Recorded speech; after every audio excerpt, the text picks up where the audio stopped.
Do you find yourself choosing to skip or show up late to class in order to play one more game? Have you sacrificed a night of sleep to instead stay awake and watch YouTube videos or Netflix?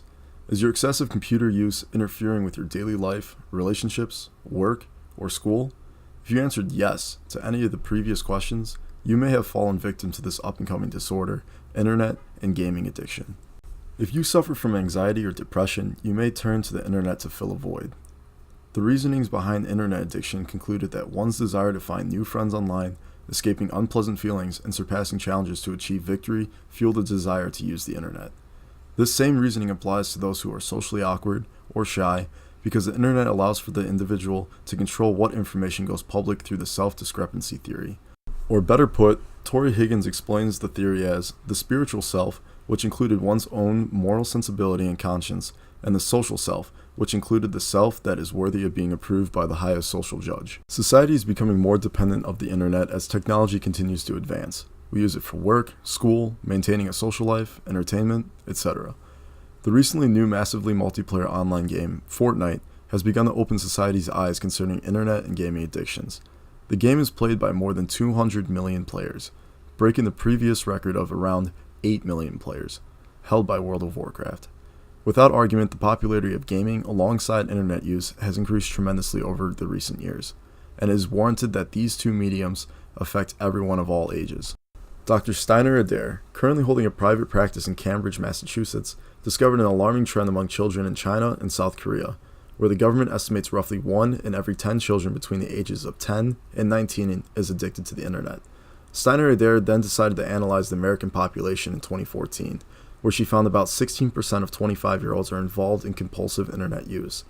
We cannot deny the severity of this issue, nor can we ignore it. Think of 10 people in your life, including yourself. Whether they be family, friends, roommates, statistically, at least one of those people could already be addicted. Unfortunately, internet and gaming addictions have not officially been recognized as disorders in the Diagnostic and Statistical Manual of Mental Disorders yet. This is mainly due to the fact that no true or standardized criteria have been chosen to define this disorder. The research process has varied dramatically between scientists, mental health professionals, and simply based upon ethnic and cultural backgrounds. This is where the problem begins.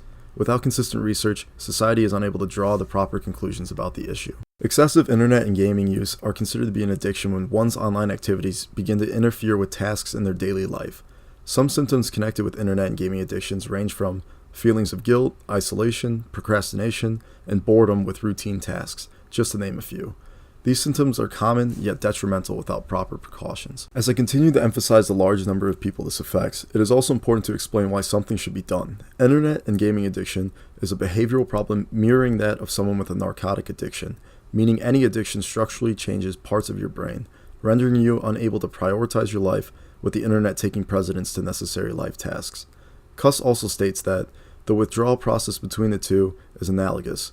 Behavior is salient, user plays game to modify their mood, tolerance develops, withdrawal symptoms occur when not able to play, and the process finally results in relapse. To better comprehend society's lack of awareness, consider this example.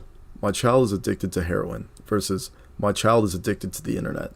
Which do you view to be more severe? The majority of you are leaning with the heroin example, yet I argue that both examples are equally as bad. Let me explain. Both examples deal with behavioral issues whose consequences range detrimental to an individual's physical and mental health. Yet since the internet has been normalized and considered to be a necessary tool within education, the work environment, and merely for entertainment, society tends to turn a blind eye on its emanation. Reboot and Recover is a nonprofit organization that holds programs to educate teens and parents about technology overuse and are funded solely on donations. Therefore, every donation is important. Research has shown that 3 or more hours a day of screen time is linked to unhappiness and depression. With this in mind, Reboot and Recover is currently doing the hashtag Screen Time Challenge. This is where you 1. Share a screenshot of your screen time on Instagram, 2. Tag 3 friends and challenge them to join, and finally, 3. Donate 10 times the amount of your screen time. If you are concerned about donating money, know that Reboot and Recover is a 501c3 nonprofit organization where all donations are 100% tax deductible to the extent of the law. If you are still not able to donate the amount from the Screen Time Challenge, send them whatever you can.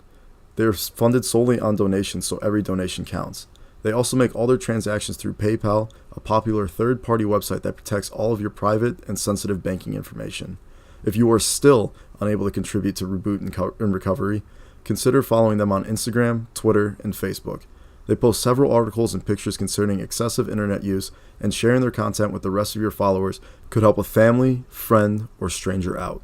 As the treatment of mental health in the United States continues to be destigmatized, the necessity to explore internet and gaming addictions must develop. When discussing the severity following the abuse of narcotics, society's stance is clear. Despite both addictions being detrimental to one's well-being, society lacks exposure to the internet and gaming addiction. One can argue that the internet is far more accessible, popular, and socially accepted within our nation than narcotics are, but little to nothing is being done to prevent these addictions. As internet and gaming addictions continue to increase and plague the United States, the number of newly diagnosed and the consequences among the currently addicted will rise as well.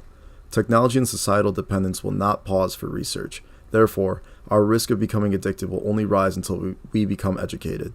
We must continue to research and spread awareness of this already commenced, expanding issue. Make a difference today.